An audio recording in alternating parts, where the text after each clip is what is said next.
Well, this is Bobby at Copal TV Repair with a functionality proof and a little bit more. Another power supply board today. This is DPS-285CP. And this one was also self-repaired by the customer. A little bit more about that in a minute. This is the unique signature, and there's another one here. And the board is now working. This is my testing jig. The original failure was on the PFC circuit, resulting in the usual inability to raise the PFC voltage, which in turn would result in, sorry about that, would result in, did I get it? 400 volts. And you could probably also hear the click if I pull that out. Okay, click off, and there's going to be click on. I hope you heard it. The ultimate test here is the 12 volts appearing for the tick-on when the tick-on power is activated. That happens too. It's just very hard to do with one hand. I've done it before, but really the important thing was here, because this is what the customer, this is what had failed on the board, and this is what the customer had tried to repair.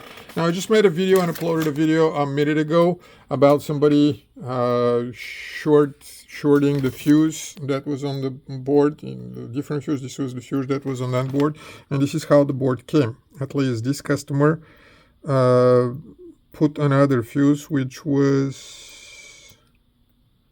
it the proper amperage? 6.3. Yeah, it was the proper amperage. Sure enough, it blew again.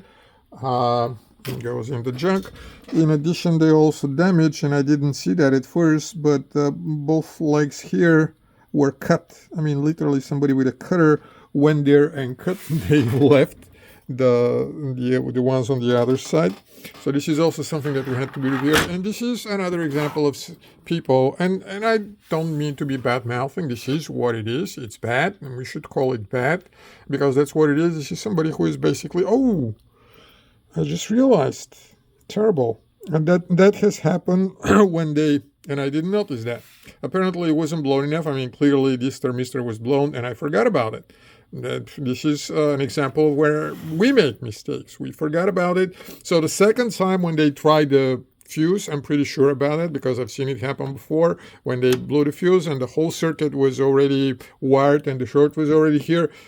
This is who took the hit and the damage.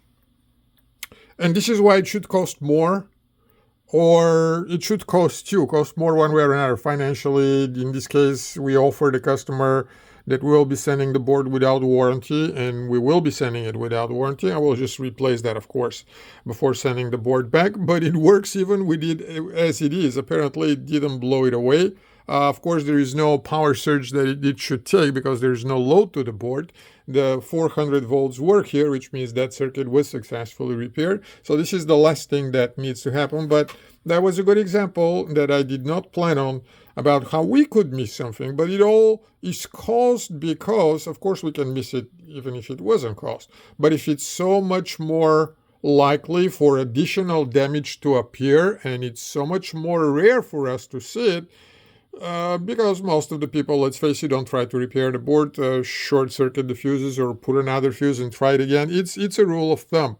Do not replace a fuse and try again. Fuses fail for a reason, for the 10th time. And there will be somebody in the comments that will say, that is not true. I know about a particular blah, blah, blah, 1 in a million. Probably, yes. There may be a device somewhere out there where the fuse was undersized or the circuit was something. And in a particular case, the fuses may be going bad. But that's going to be 1 in a million. The rule that 99.999, if this is a million, 99, would be that if a fuse blows, it is because something shorted.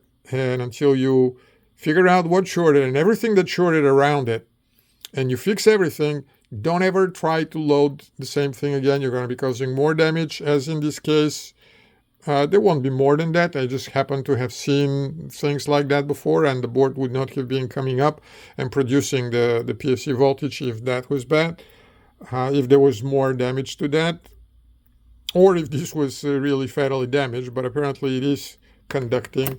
Otherwise, it would not have raised the 400 volts, even though that might depend sometimes. But no, the inrush current would still have to be limited, and you know the place for that, guys.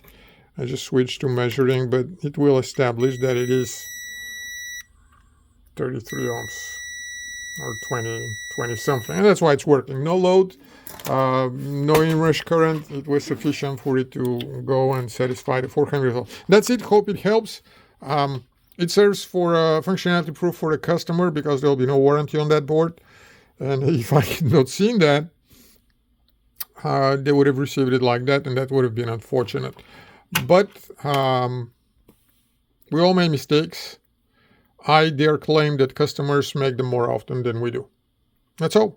Hope you learned something. Hope it will help you. Best of luck.